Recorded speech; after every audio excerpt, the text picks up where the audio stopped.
right, welcome everybody to episode 31 of the Bergen Catholic Podcast. I'm your host, Dan Long, joined alongside by my co-host, Matt Rosa, and we are joined here by Rohan Ogden, BC class of 2026, who's going to be joining us to talk about his efforts with the Bergen Catholic International Club and how he helped start this assembly that we had at school here last week, which was pretty special. And Rohan, thanks for joining us here. And first off, tell us a bit about your own crusade here to Bergen Catholic. And it's been an interesting path, to say the least, to be here in Ordo. Yeah, well, first of all, thank you so much for having me on the podcast. Really grateful to kind of tell my story. My crusade at Bergen definitely has been a little bit different than the normal student. I came in here as a freshman and with hopes of maybe playing college hockey. And then I moved on, transferred out to go to boarding school to continue pursuing that dream. That didn't really work out for me over there, so I decided to come back, and it has been better than it has before. You know, my journey has been nothing short of great as a junior, and I've gotten into some great charity work, not just for Water for South Sudan and the Leukemia Lymphoma Society too. And that's just our current project, and we're pursuing great goals right now. So, Rohan, first, it's a pleasure to have you back in the community and in the Brotherhood because of all of the amazing work that you do. Can you tell us a little bit about the International Club, what made you interested in joining the club, what the club does, and how that led to the Water for South Sudan assembly that we had last week? Yeah, of course. It actually started with my initial charity campaign this year that had nothing to do with the club itself. I was raising money for the Leukemia Lymphoma Society to help childhood cancer research in leukemia. And my Spanish teacher, my AP Spanish teacher, Dr. DiMaggio, offered me a hand in helping me raise this money through hosting a dress Sunday with the club she advised, the International Club. And I thought this was a great opportunity to not just raise money, but also raise awareness amongst the school for the campaign. After a successful Dress Sunday where we raised, I think, over $2,000, Doc and I kept talking, and she was like, you know, the International Club, I've always wanted to be something more than it is currently because there wasn't much going on in the club fundraising-wise, and Doc always had a dream of providing humanitarian aid for a myriad of causes, whether it was water, cancer, whatever. But I thought Doc did this favor for me, I'd do this favor for her. And that's when she introduced her passion, or her dream, I should say, of raising money for kids who need water. And that's where I found Water for South Sudan.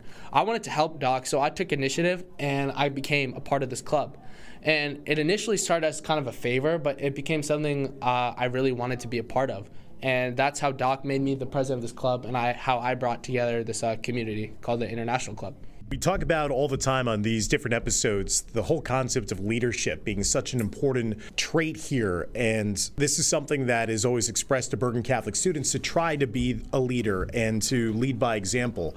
How do you feel like you really went into that role, coming back into the fold here in Crusader country, and how that played a part in then eventually setting up this assembly? Yeah, 100%. So I'd say coming back was quite easy for me. You know, it was a big kind of change in my life, switching schools, and I'm sure anyone who has done that would say the same thing. But I'd say the difference Bergen makes is the culture they have. The brotherhood culture is real. I'm sure you guys, anyone listening, hear that all the time, but it really is real. And when I say brotherhood, I don't mean just a positive community. I mean a community that promotes this kind of leadership. And I've always been kind of an outgoing person, but I feel like the community Bergen presented to me ever since I was a freshman has brought that leadership quality out more than I ever had in my life. And I feel like that's what kind of made me want to take initiative in this opportunity that Doc gave me to kind of make a community of my own and do good with it.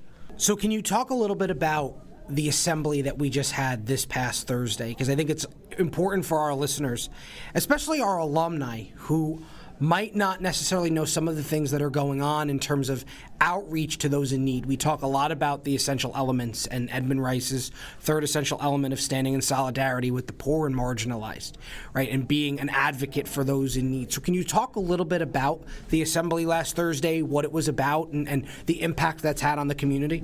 Yeah, for sure. Before I get into the assembly itself, I think it's good to provide some context. I'll talk about the kind of the organization that we've been raising money for. And like I said, that the organization is called Water for South Sudan. What me and Doc like liked about it the most because we were trying to research a bunch of different organizations to how we could help these kids get water.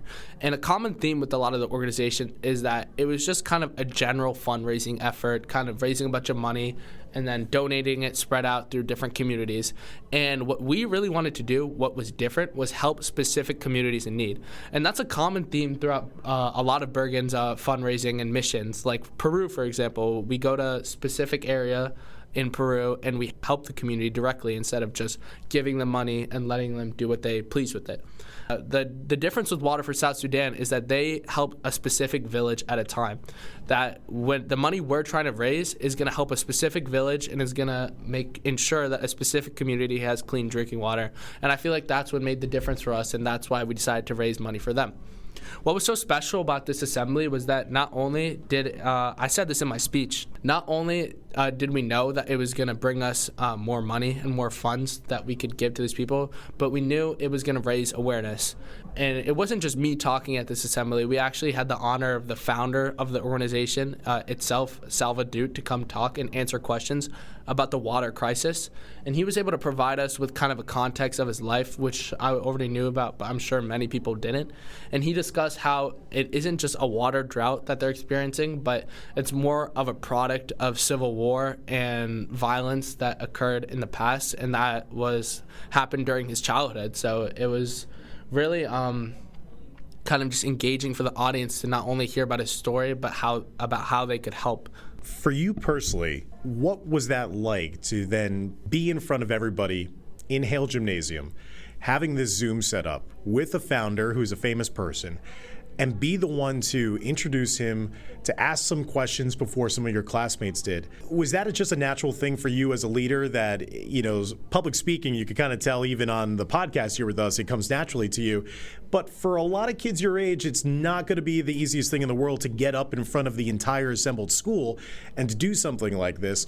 But you had all of your classmates actually attentive, listening, not fooling around. That's a credit to you. What was that experience like to kind of take this by the horns and to lead the entire school in the Q&A? Yeah, I'd definitely be lying to say if I wasn't the littlest bit nervous. Addressing a big audience like that, even kind of being an outgoing person like myself, a person who wants to lead, it's going to be bring you a little bit of nerves. And I just, like anyone who's doing that, even if you feel like an outgoing person, it's normal to feel those kind of nerves. But I think those nerves kind of come from a place of excitement. And that's what made it so special, because I really wanted to raise awareness among my classmates. And I know that I'm respected amongst my classmates because I show respect to them. And so I know by speaking kind of like with like an uplifting attitude, kind of engaging with the audience, you kind of, that's how you get everyone to kind of participate. And that was kind of my goal. I really wanted to just not only lead, but just kind of like bring everyone together. And that's what Doc and I wanted to do, because we know if we just kind of put out an email or something like that, people might see it, but they wouldn't be able to take it all in. When we bring everyone together in assembly like that, it kind of makes it feel like more of a family. And when we're all learning as a family, we're all just going to grow together. So now that you're continuing to work on different fundraising initiatives for this cause, is there any place, if people are interested in supporting, that they should visit, contact, who they should contact, if this is something that they are interested in supporting? Yeah, 100%. Yeah, although we're raising money for Water for South Sudan right now, the sky is honestly the limit for projects we want to raise money for. And if anybody's interested in raising money for a certain cause or collaborating with the club, you can reach out to either Doc or I through the website. There's a page on the Bergen Catholic International Club.com's website where you can directly reach out to us, and with any sort of inquiry, even if you just have a question about the club, we'll answer right away. So you could just go on right ahead over there. Please give us the latest update. I know that the last time I saw it was over $5,000 that you've raised already. That's incredible. And that speaks to, again, your leadership and the ability to create a bond of service here at BC. What has that experience been like for you to raise so much? And is that total even growing even more? Yeah, so the total has, especially from the assembly, has grown a lot. Like, especially from alumni, I've seen, because I get notified for every donation we get, and right now we're sitting at close to $6,000, which is just amazing. And I feel like the experience overall has been so enamoring, because it's really showed me that when you bring a community together, what they can do. And I know this is just kind of like the surface of the iceberg. and I'm just excited to kind of learn more about these different projects and continue my journey of service. Well, Rohan, thank you so much for joining us here on the Bergen Catholic Podcast. But more importantly, thank you for coming back to Bergen Catholic, period, and then immediately making a difference since coming back on campus and doing this and raising over $6,000 for people that are in absolute need of our support. And you're one of the absolute leaders here on campus. We're looking forward to big things for you next year when you're a senior. Mr. Rosa, Mr. Long, thank you so much for having me. Those words mean so much, and I'm excited to continue my journey here at Bergen as a senior. We continue on here in episode 31 of the Bergen Catholic Podcast. Be sure to be up to date on everything that's going on in Crusader Country by following Bergen Catholic on social media. You can follow BC on Facebook, Instagram, and X for all of your news related to BC. So again, follow Bergen Catholic on social media today. All right, welcome back, everybody, to episode 31 of the Bergen Catholic Podcast, as we're in our final segment as we look at the news, sports, and upcoming events here in Crusader Country. Well, as we were talking earlier on with our special guest here in this episode, Matt and Rohan, the Assembly for Water for South Sudan was something that was kind of put together at the last minute. It had all of the freshmen, sophomores, and juniors who were still on campus come together and witness a Zoom conversation between the founder of Water for South Sudan and then about 10 different Bergen Catholic students who were asking him questions about his efforts to drill wells and to provide water for those in need in desert-like conditions. And I think it really brought together the Bergen Catholic community for a great cause, which already has raised over $5,000 thanks to Bergen Catholic's generosity. There seems to be a constant theme every week, which I think is a testament to the Bergen Catholic experience, and that is living out the essential element of standing in solidarity with the poor and marginalized.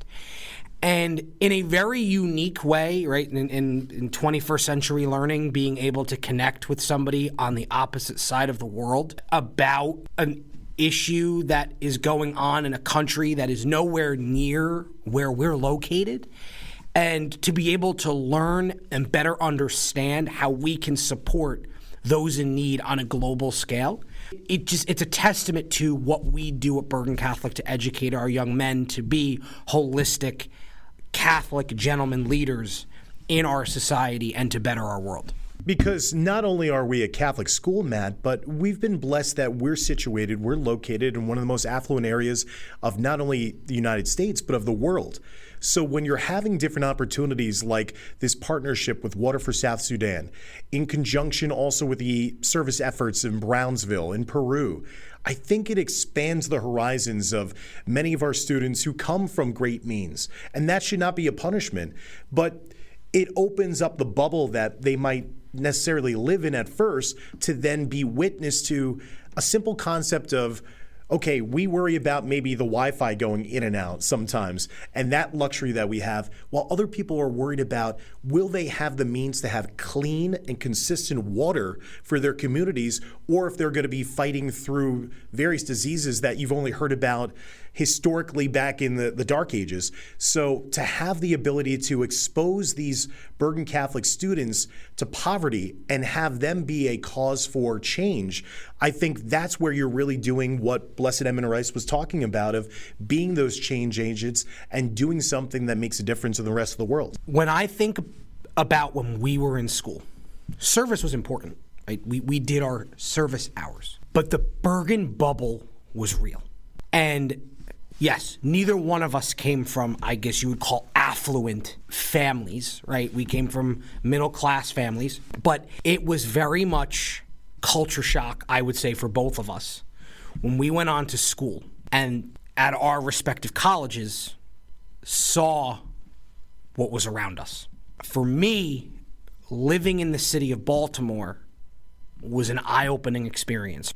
And attending a Catholic, but specifically Jesuit institution of men and women for and with others was the first time I really experienced a very strong level of service to others. I did my service hours here, but it wasn't advocacy like it was there.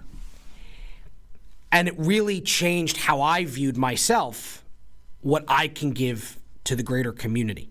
Coming back here as a teacher and seeing already in just the 5 years I had been removed as a student, how much had been added to that global advocacy piece was the Peru trip. At the time, instead of Brownsville, it was Bonita Springs in Florida. They did a trip for Justice Works down to Appalachia in West Virginia. Trips had been added for students to immerse themselves in different communities to serve those in need. When I then couple that with, when I get asked the question, how does Bergen Catholic get so many students into Boston College? Notre Dame, Fordham, Villanova, Georgetown, Loyola, Marquette, Xavier. The list goes on and on of Catholic institutions. Make sure to say Scranton. Scranton, sorry, Kevin. Sorry, Mr. McCluskey. Sorry, Mr. Maggio. Sorry, Dr. Mahoney. Fairfield. Can't forget Fairfield. Siena. Iona. Right? Can't forget our Edmund Rice Christian Brother Network. What makes the difference is the level of service our students do now. That they have burst that Bergen bubble, where they are going on to institutions and bringing what they've learned here, but what they've experienced here, to their college communities.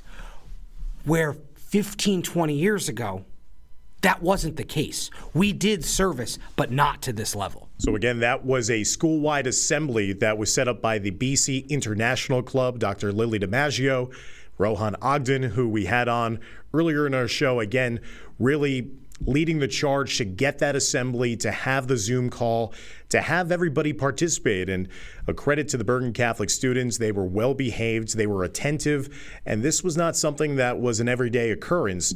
To hear from one of those leaders and to hear why their money makes such a difference for the people across the globe.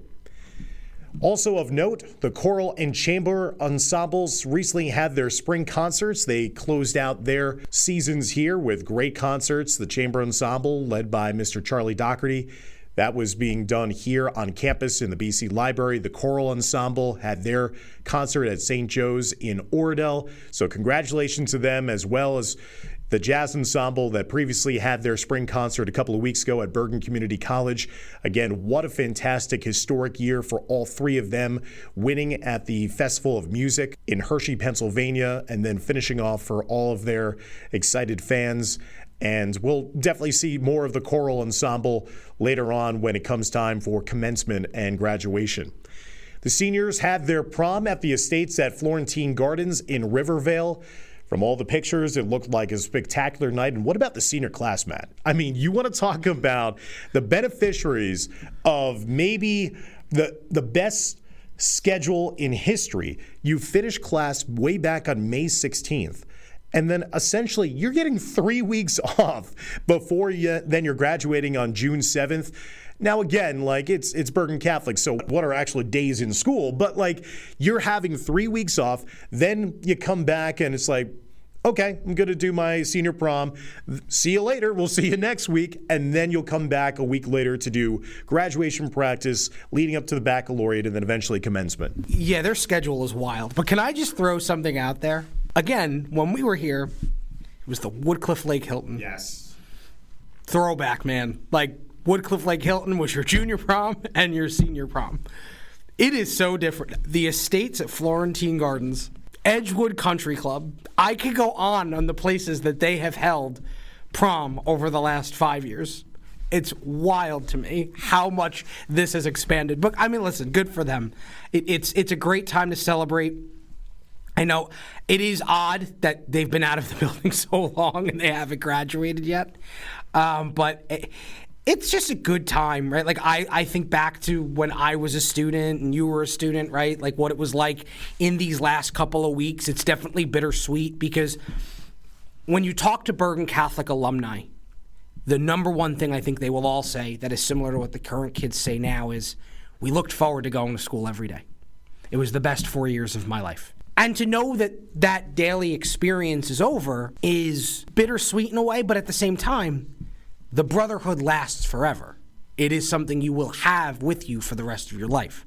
So they are entering into a different chapter of that Bergen Catholic experience that will last much longer than their 4 years did. But it's slowly getting to the culmination of that 4-year process. But I just had to mention how wild it is that it has completely changed how they do all of these events.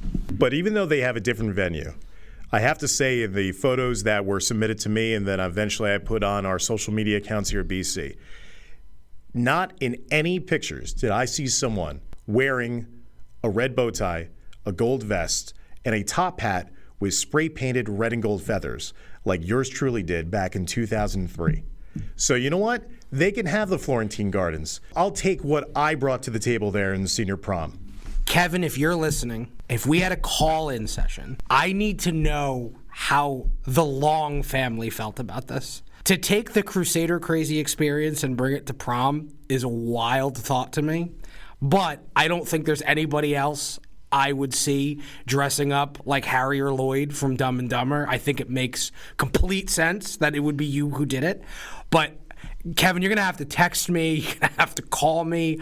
I need to know what the Long family felt about how he portrayed the Long family in public at an event like his prom. It was only in deference to my date that I did not have the war paint on as well, having the red and gold. So that was, again, congratulations to the class of 2025, who I think are also now working on their doctorates. They've been out so long on their senior prom, and we look forward to celebrating them this week.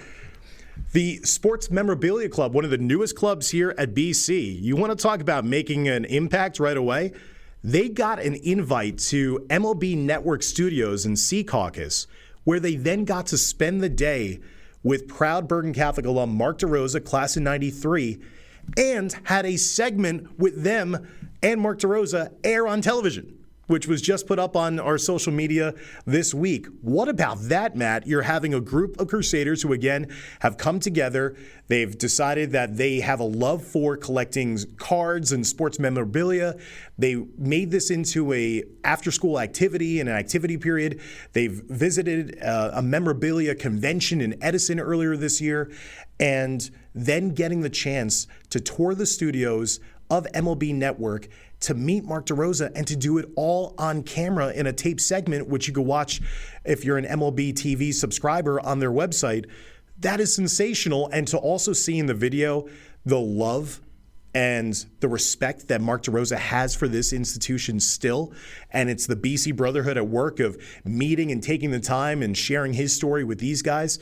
It was pretty cool to watch. If anybody hasn't gotten the chance to watch it, definitely take a look because it's on MLB.tv and it's on MLB.com. What was so amazing to me, and we've all at some point had communication with Mark, and Mark is, and We've talked about Mark many times about what he's done for this community. But watching Mark in the beginning when he comes out say right away, I had to spend some time with you guys. Bergen Catholic was the most impactful 4 years of my life. Here's a guy who had a 19-year MLB career, had an unbelievable collegiate career at UPenn in football and baseball, is the manager of Team USA for baseball with the likes of Aaron Judge and Mike Trout, Bryce Harper. And yet here he is saying to these boys, Bergen Catholic was the most amazing 4 years of my life. That's how he started it. And had a conversation with these kids. It goes back to when we talk about the brotherhood and we talk about what makes Bergen Catholic different. You could be a current student. You could be a former professional athlete from the class of 1993. And yet, there is a bond that you will have because you walked these halls. And you can have a conversation like you've known each other forever just because you have 1040 Oradell Ave as a commonplace for you. So that was incredible to watch. Again, you're invited to watch it. We posted it on the Bergen Catholic Facebook page. It's on BC Instagram that you could see all the pictures. The only moment where I was a little watching that was when seeing a segment, part of the overall segment, where Mark DeRosa had to explain to one of, I would assume, and that's why I'm not going to come down hard, one of our younger Crusaders, oh yeah, I played football at Bergen.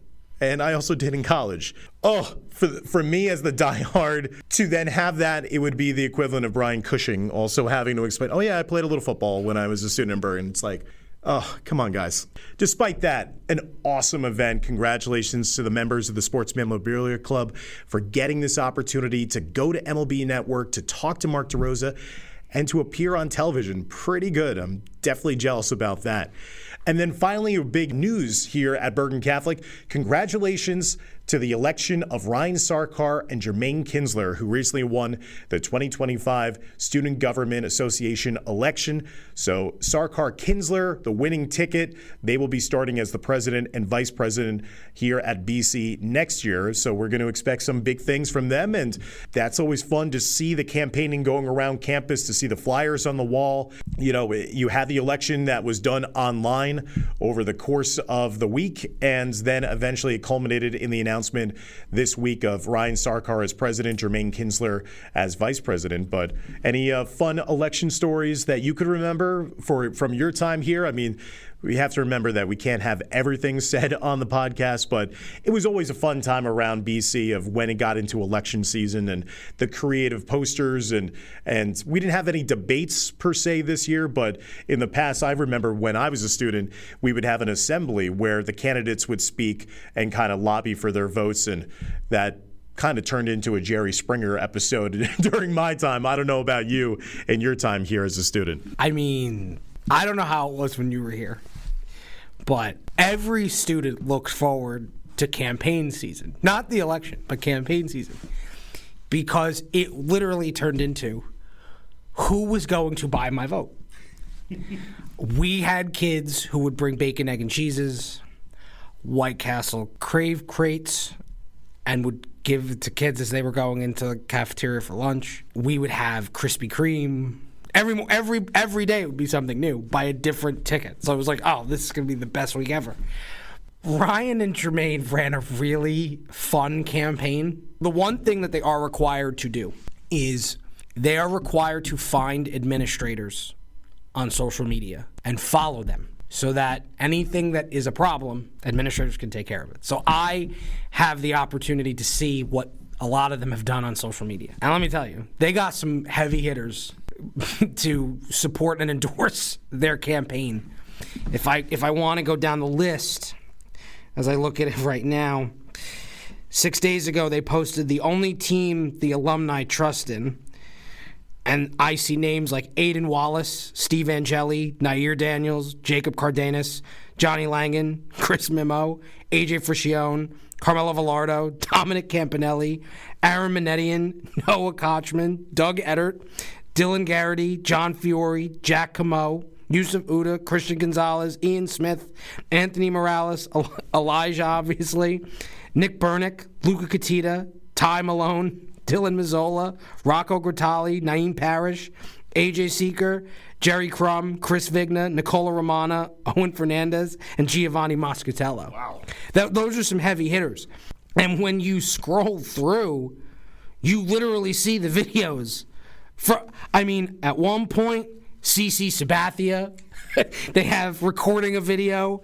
They have Doug Eddert recording a video. Jacob Cardenas recording a video.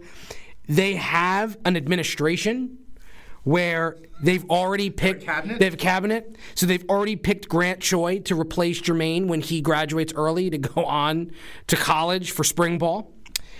JJ Akori is their security director. Joey Canova is their treasurer.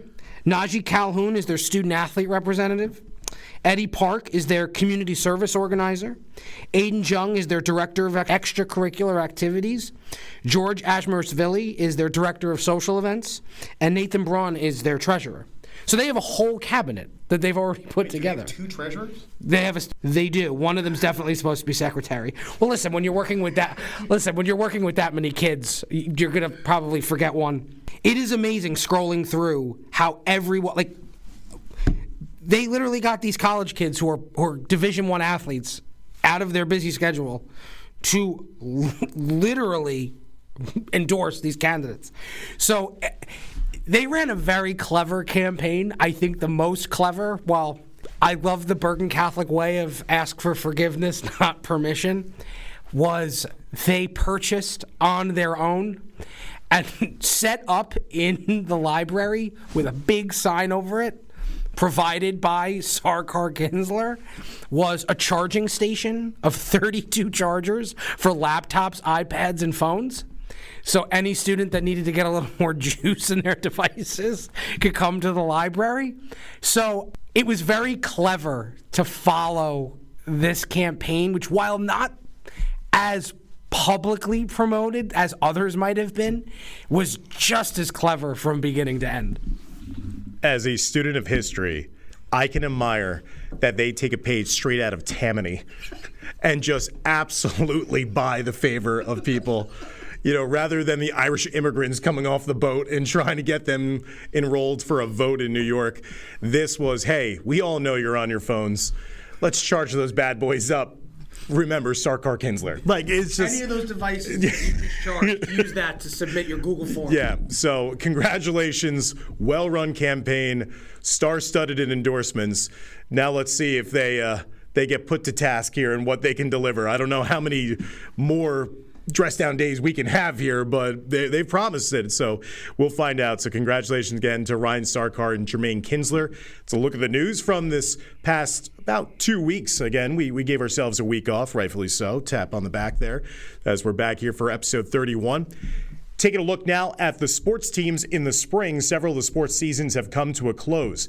The BC baseball team finished their campaign 17-8 overall in the year. They lost a hard-fought game in the non-public quarterfinals against Delbarton, 7-4. The Crusaders finished in second place overall in the Big North United Division. So congratulations to Coach Maggio and company.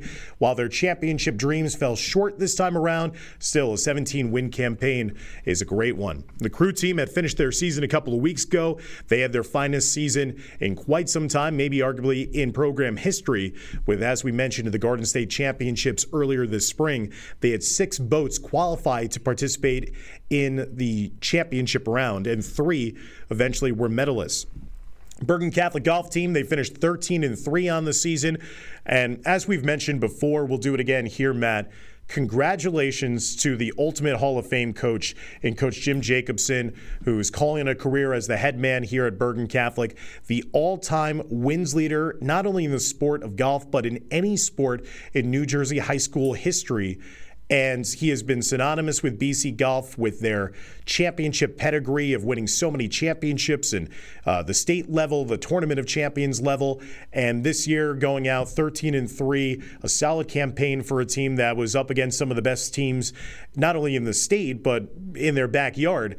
And again, Coach Jacobson, just an all-time GOAT here at BC. Yeah, hats off to Coach Jake. I mean, when you reflect on not just his golf career, but a lot for what he's done for the school. Obviously, he's still going to be around, and he'll get involved with a bunch of different things now that he'll have some more time. But he really is the golf program. He made it what it is. And he has played a significant role in things like our Hall of Fame. Right? The Hall of Fame doesn't exist without him. He put it together. Right? He has played a significant role in fundraising efforts for the school, not just the golf outing itself, but different trophy cases and the golf simulator and different banners in the gym. And he himself has been an incredible asset from a fundraising standpoint.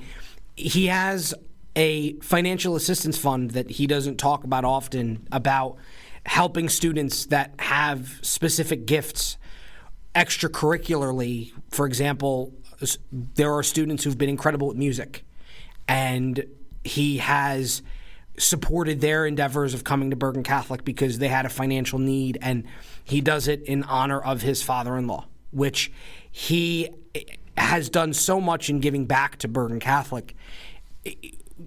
We would be remiss if we didn't recognize all of his accomplishments and everything he's done for the Bergen Catholic community. The epitome of a champion here at BC, someone that's invested his time, talent, and treasure to the red and gold throughout the course of his time, from his time as a student here to now as a coach and as an active alum. So again, congratulations to Coach Jim Jacobson, an incredible Hall of Fame career leading the Bergen Catholic golf program. I know that he's not going to remove himself too far from the BC golf links next year, and he'll help out with JV, but congratulations to him and to the team on another solid campaign.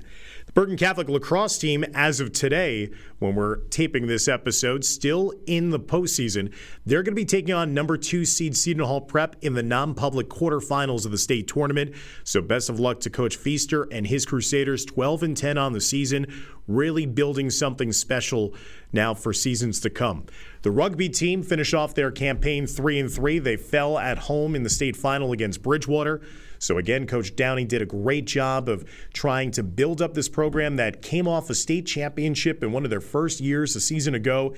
What they're doing, Matt, is that they're building up the interest level in the program, and that can be seen in terms of the numbers. They're only going to take, a higher step up in class in years to come.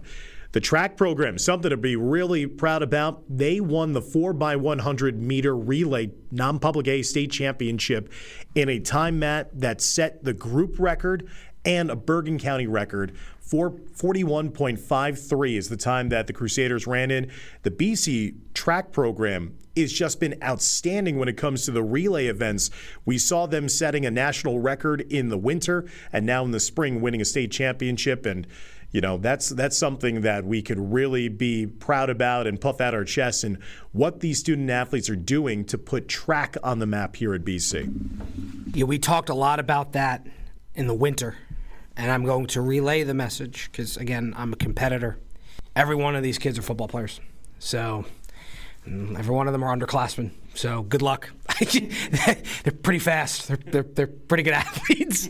So the fall will definitely be exciting. But it works hand in hand, right? Like, your football team is very talented, championship level, incredible skill players, but now that's trickled into track, where track was always a competitive program, but the hardware was hard to come by because you had schools in the area, specifically our friends in Ramsey at the time, who had an unbelievable cross-country team and still do, had an unbelievable track team. Now that's kind of flipped.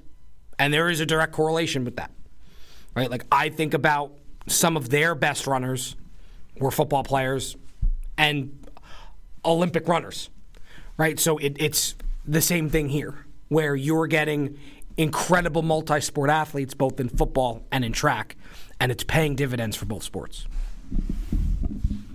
Oh, and by the way, some of those track athletes going on to Ivy League institutions, going on to some of the big-time schools, like we've seen with a Ben Shue going to Texas, in Austin. They're getting it done in the classroom, too. And that's something, as Bergen Catholic alums, that we are incredibly proud about, that not only can they bring home non-public A championships, but they're also quality character student athletes that are getting it done in the classroom.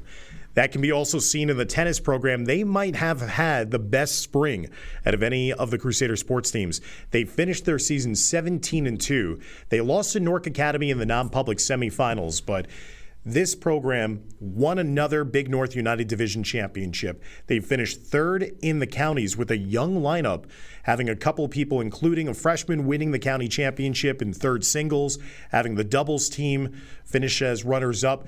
They have progressed so much over the years under the guidance of head coach Stephen Park, and then losing against state powerhouse and the favorite for the non-public tournament, Newark Academy.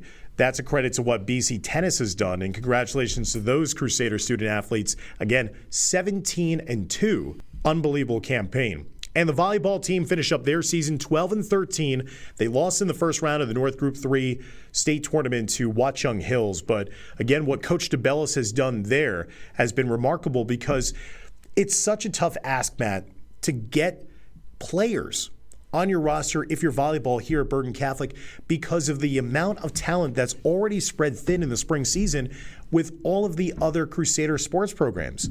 So you're not being able to cherry pick some of the best athletes to say, hey, come out and fill our coffers, and now we're going to compete with the likes of, Scotch Plains Fanwood, who's the top team in the state, who's in Group 3. Bergen doesn't have that ability, but Coach DeBellis has found a creative way to attract great student athletes, or maybe people who have not had a background in volleyball, learning the rules, developing those skills, and putting out a competitive team that I think is just going to grow in interest in years to come. When we talk about how over 70% of our students participate in at least one sport, people immediately assume they're a sports school. I would be foolish if I didn't tell you, yes, athletics matters at Bergen Catholic. However, crew, with what Coach Labazetta has done for that program. Rugby, for what Coach Downey has done for that program. Volleyball, for what Coach DeBellis has done for that program. These are sports that attract students who might not be pure athletes, but yet the coaches are so dedicated to the sport that they're passionate about at a school that they are passionate about, right? Crew, Connor's, he's an alum. Tim is an alum. If we were co-ed, Hunter would be an alum. The DeBellis family, as we had Coach DeBellis, Coach Tony DeBellis on the podcast after the state championship, Bergen Catholic alum, him and Tracy and their girls have been around this school for as long as I have, as a child, right? Like, I've known them practically my whole life. This is personal for her. And because it's personal for them, it's personal for the kids on the team. That type of enthusiasm, that type of dedication and passion is infectious. So sports that were not your household conversation topics of Bergen Catholic football and wrestling and basketball. When we were in school, it was if you didn't do those, you did track, right? So when we talk about track being really good, it's because there's a focus to it that might not have necessarily been the case. It was more participation than it was really successful tenures in those sports. Where now, because you have coaches who are so passionate about the sport, sports like crew and rugby and volleyball are attracting kids that don't have a landing spot in other sports and are becoming very successful programs. Crew's a little different, but a perfect example is certain times throughout the year, our rugby coach will come in and do a rugby lesson during a gym class. And they'll do like an entire week dedicated to rugby. Hunter will come in and do an entire week of volleyball with our gym classes to teach them about volleyball. So what that does for those programs is, A, it gives the coaches an opportunity to see if there's kids they don't know about who might be really good, but it also gets kids who might be interested in the sport to learn about it and say, you know what, I want to go out for that in the spring. And that is what makes those sports such a great option for our students who might not be the top level scholarship athlete to participate in a competitive environment at Bergen Catholic.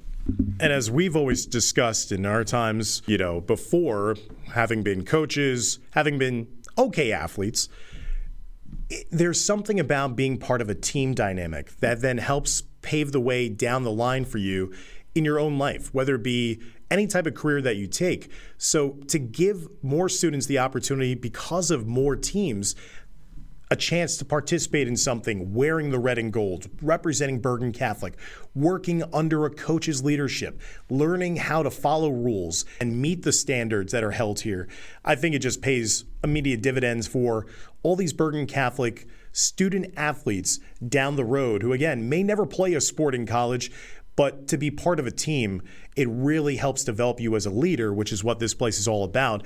And of course, I'd be remiss in not to give another shout out to a loyal listener of the podcast, assistant coach Tony DeBellis. Doesn't miss a podcast. So thanks, Coach. Your daughter's doing an outstanding job here with the BC volleyball program, just like all of our other spring coaches. That's a look at what's been going on here as we're winding down just really 2 teams left in action in this spring championship season. Now, finally, we take a look at the upcoming events here on the horizon in Crusader Country. And now, Matt, it's your time to shine this week. Baccalaureate Mass and Award Ceremony, that's going to be in Hale Gymnasium on Thursday night. And graduation here at Crusader Stadium in Jack McGovern Field on Saturday. That is where you get the honor of just reading off name after name with the awards ceremony as well as graduation. I couldn't think of a better person to do it. I hope that you've been getting your vocal cords ready. If you're not sensing the sarcasm through your speakers, it's because I was the successor to this fine gentleman next to me who did it for years. So he is very well aware of what this entails, and it is a marathon, especially baccalaureate mass with the 87,000 awards that kids get. I am free. I don't have to do it. So it starts with a wonderful graduation practice on the field tomorrow, and probably what'll be the hottest day so far. So it always just happens to work out that way. But the one thing I am excited about... Drink plenty of water. Thank you. Thank you. Appreciate it. The one thing I am excited about, though, and I told this to Dr. Mahoney yesterday, is I get to wear my new gown and hood. I am no longer wearing the plain black hood, the plain black gown with the Loyola hood.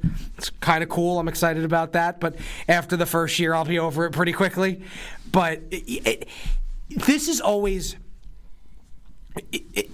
in all seriousness, as an alum, you get great pride watching this event. Even if you're not, you will obviously be there probably for either baccalaureate or graduation. Oh, yeah. But to be able to watch it as an alum and be reminded of what that was like for you, right? To be reminded of what this experience was like as a student, and to be able to celebrate with your families and the guys that you entered these doors with 4 years ago. And then, as I mentioned before, this seems like it's the theme this week, is you now, once you cross that stage or you cross the field to get your diploma, you're crossing into the next chapter of Bergen Catholic and being a part of the alumni brotherhood.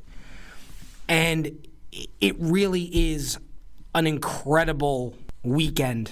While long, while tiring, it's so worth it because it reminds you why you do what you do. Yeah, whether it be for us when we graduated from Felician to now being here on campus, it's an event that, you could trace back to the 1950s. You could see that it's something bigger than everybody and that you join a collective that is so special to so many people. And it's the celebration of all your years of hard work put together and culminated in front of family and friends. And hopefully the weather is going to cooperate for us this weekend. And again, congratulations going to go out to the class of 2025. It's been a pleasure to be able to work alongside them, to get to know them, to get to promote the amazing works that they've been able to do, whether in service, academics, religious, athletics. This has been a special class, and it's going to be fun to find time to celebrate alongside them with the baccalaureate mass, then the award ceremony on Thursday, as well as commencement and graduation ceremonies on Saturday. Other events that are going to be coming up, the Brother Burns Golf Classic is going to be on June 9th. And then following up here on campus, underclassmen final exam is going to be June 9th through the 12th. And then we call it a day for the 2024-25 school year. The Brother Burns Golf Classic is always a great, you kind of know that's when it's the beginning of the kickoff of summer. But again, like our gala, like our Hall of Fame, obviously the Hall of Fame is more alumni association related, but the Golf Classic, the gala are just great ways to celebrate the Bergen Catholic community and the camaraderie of our community, whether it's alumni parents. Both committees do such an amazing job of putting on top flight, high class opportunities to gather. Hackensack Golf Club does an unbelievable job of working with us. This is a great opportunity to gather as a Bergen Catholic community. Whether you play golf or not, it's a great opportunity to come together and enjoy what we hope is a beautiful day to celebrate Bergen Catholic. That really is the kickoff to the end of the year with underclassmen exams that same week. It finishes off, and now we're into the summer.